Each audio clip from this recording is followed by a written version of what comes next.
Let's do the neck exercises, go. 5, 6, 7, 8. 2, 2, 3, 4, 5. Isang mainit na gabi sa simpleng gym na ito sa Quezon City, nagtipon-tipo ng naggagandahang mga dalaga. 5, 6, 7, 8, and... Balingkinita ng katawan, mahaba ang buhok, matangkad at maganda ang tindig. Sila ang mga kababaihang naghahandang sumali sa mga beauty pageant hindi lang sa Pilipinas kundi sa ibang bansa. Left, forward, back, right, left. Right forward, right foot muna una, go, and go. Release. Hinuhubog sila sa bootcamp na ito para maihanda sa pakikipagtagisan ng ganda at talino sa iba pang beauty contestants. And release, go, and go. Dito ko na lamang hindi pala sapat ang magandang mukha at hubog ng katawan para maging beauty queen.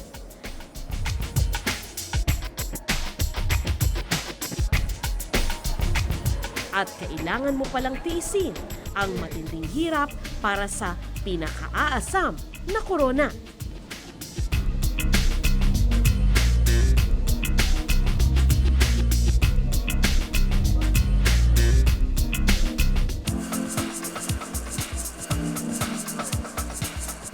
Expanded shoulders, pantay aligned, and go.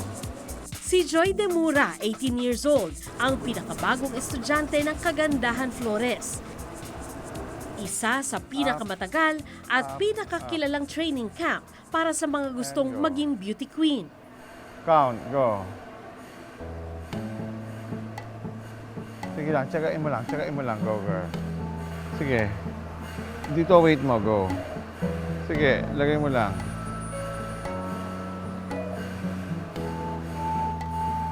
Huwag ka sa tahong maglagay. Sa ano ka maglagay? Sa toes ka maglagay, and go, ulit. Sa toes, go. Angat. May araw na si Rogel Flores, ang pinuno ng bootcamp, mismo ang nagtuturo kay Joy. Sige, lagay mo lang. Si Rogel at kanyang mga kasama ang nag-train sa mga beauty queen gaya ni na Miss International Lara Kigaman at Bea Santiago at sa mga Miss Earth Philippines na sina Athena Imperial, Carla Henry at Angeli de los Reyes. Hold it, go. Kaya masasabing mapalad si Joy na ni minsan hindi pa nakasali sa kahit anong beauty contest. Sige, maintain mo muna yung balance mo. Go. Lagay mo lang. Lagay mo lang. Sige, tigasan mo yung knees mo. And, pag ganun siya. Si Joy, napakagandang Pilipina. Ganda ng features, ang tangkad, ang ganda ng kulay. Kailangan pa po niyang magkaroon ng laman.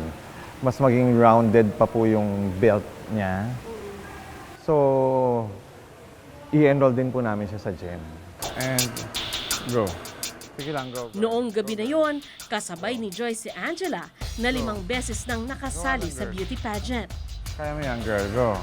And Jess, ikaw, more pa. Makikitang sanay na si Angela. Nakatutuwa rin isiping ganito ang pwedeng makitang pagbabago kay Joy kung hindi siya susuko. Kanina ba munti ka ng mag-faint? Feeling mo? Opo, pero Faint ka na, kaya ka hindi nagiging. opo. Pero iba yata yung parang nandun ko.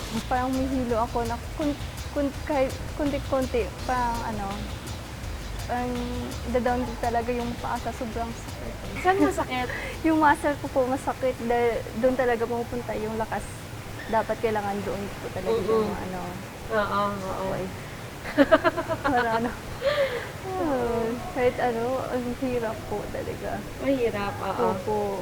Nung sabi nung first time mo, hinimatay ka? Opo. Midnight na nun. Oo. Tapos medyo tired na, gano'n. Oo. Anong nangyari?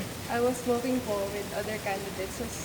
Tapos, I tripped off the ground and parang mga 2 seconds na wala ng malay. Tapos, Pero masakit yung foot ko. Pero pag nandun kasi yung trainer mo, parang, no, gusto ko to, gagawin ko to. Ganun. So, keep on walking pa rin. Tapos pagdating ko sa bahay, doon ko lang siya na-feel na, ay, parang na-spray na ako yung ganun.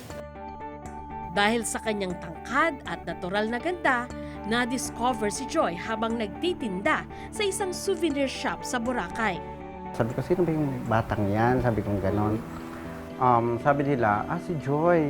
Sabi ko, ang ganda niya, sabi ko gano'n. Sabi ko, anong ginagawa mo dito? Tindera lang ako dito. Parang pwede ka ata maging beauty queen. Sabi ko, may chance talaga na maging beauty queen or supermodel. Kasi height pa lang tinanong ko, 5'9". Sabi ko, ay pasok na pasok. Sa tulong ng isang kaibigan, inilapit niya si Joy sa Kagandahan Flores para maturuan. Bakit niyo po yan ginagawa? Nakasanayan ko na po kasi nagsimula po yan talaga doon sa passion ko. Tapos talagang nung una, syempre ako pa nag-scout hanggang sa lumaki yung network. Ito pong mga pumupunta sa inyo, ano ito? Nagbabayad po ba sila para matuto sila from you? Wala pong bayad, libre po. Para pong tinatawag natin kung may mga sports-free clinic, ito po ang Beauty Queen Clinic na free po. Ano, kamusta? Isang buwan pa lang si Joy sa training at marami pang dapat matutunan. Para may control sa upper body habang gumagalaw ang balakang, brace yourselves here. And open your legs. And down. Throw talaga ang hips. Go. 1, 2, 3, go. Throw. Go.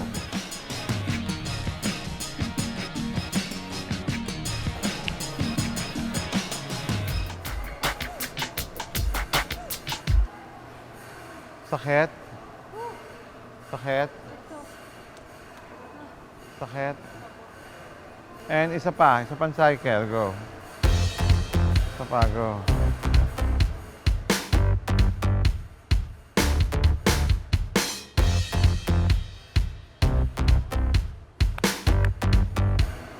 Kadalasang tumatagal ang training ng 6 na oras. Nasusubok din dito ang katatagan ng loob ng isang babae. Pero hindi pa tapos ang paghihirap ni Joy. Matapos ang sandaling pahinga, isinalang naman siya sa isa sa pinakamahirap na bahagi ng training, ang duck walk. All right, let's get this party started. And I'll tell you, they know how to party here in Trinidad and Tobago. I'm Jack Wagner. This is the 48th annual Miss Universe pageant. Napahanga tayo ni Miriam Quiambao nang maging first runner-up siya sa Miss Universe noong 1999. Tonight, the first runner-up is Philippines, the 1999 Miss Universe, Botswana.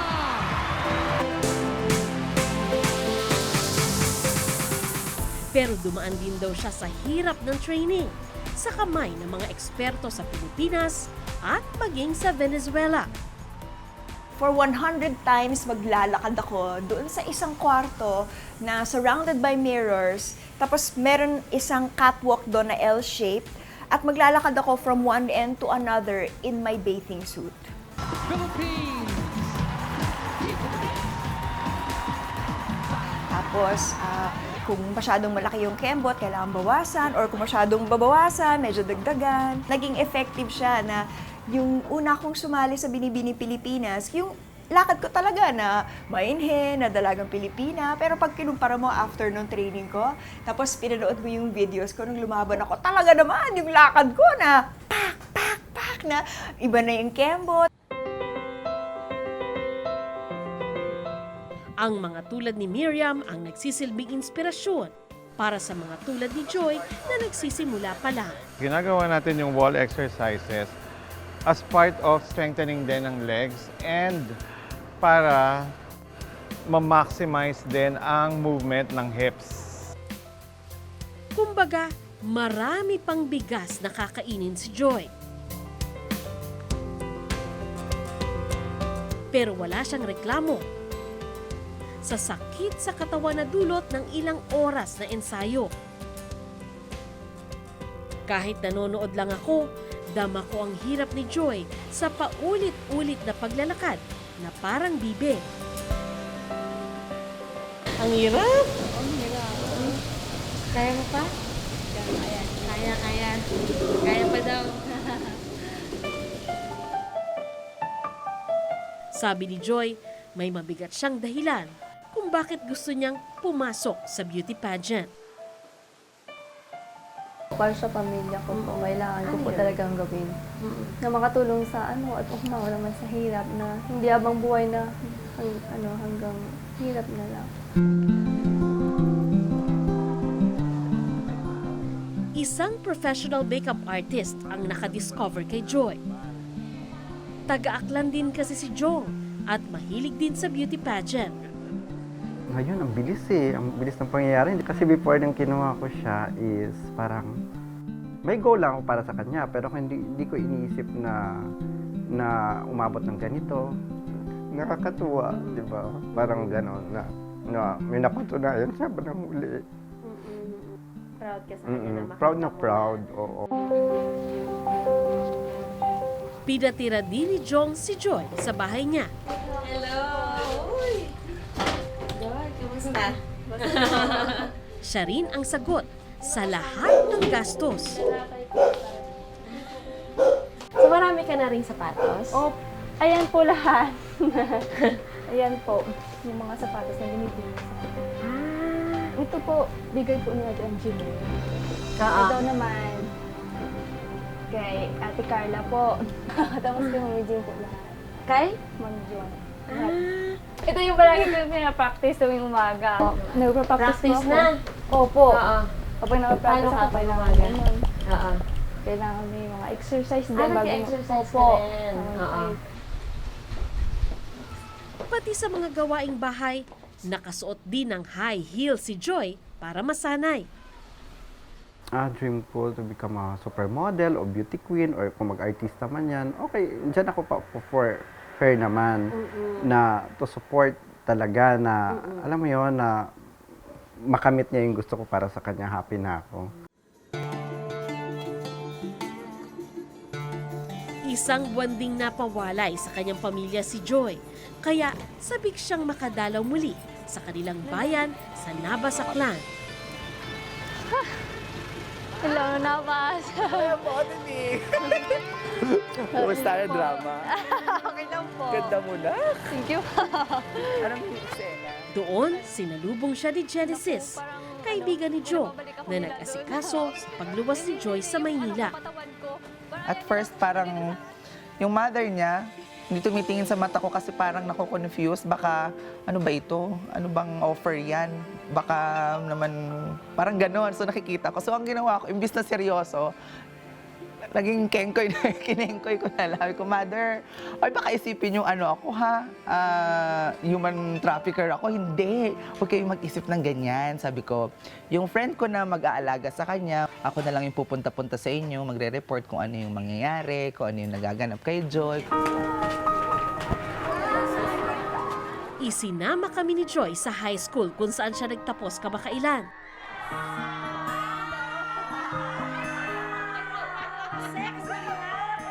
Dito, pinagkaguluhan siya ng mga teacher at estudyante na parang isang celebrity.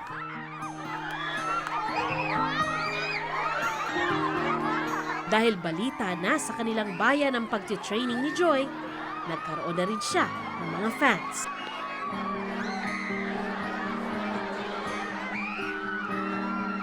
Na ay ang saya ko. Ganun pala kapag ka, ay grabe, hindi ako maniwala. Parang artista lang gano'n.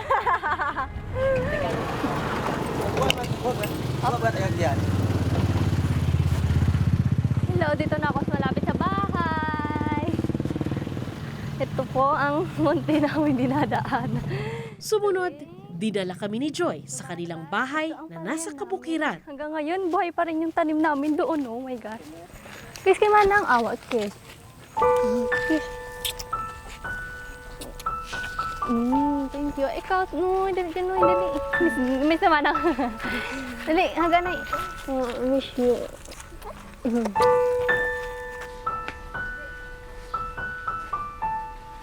Doon namin naintindihan kung gaano kahalaga na magtagumpay siya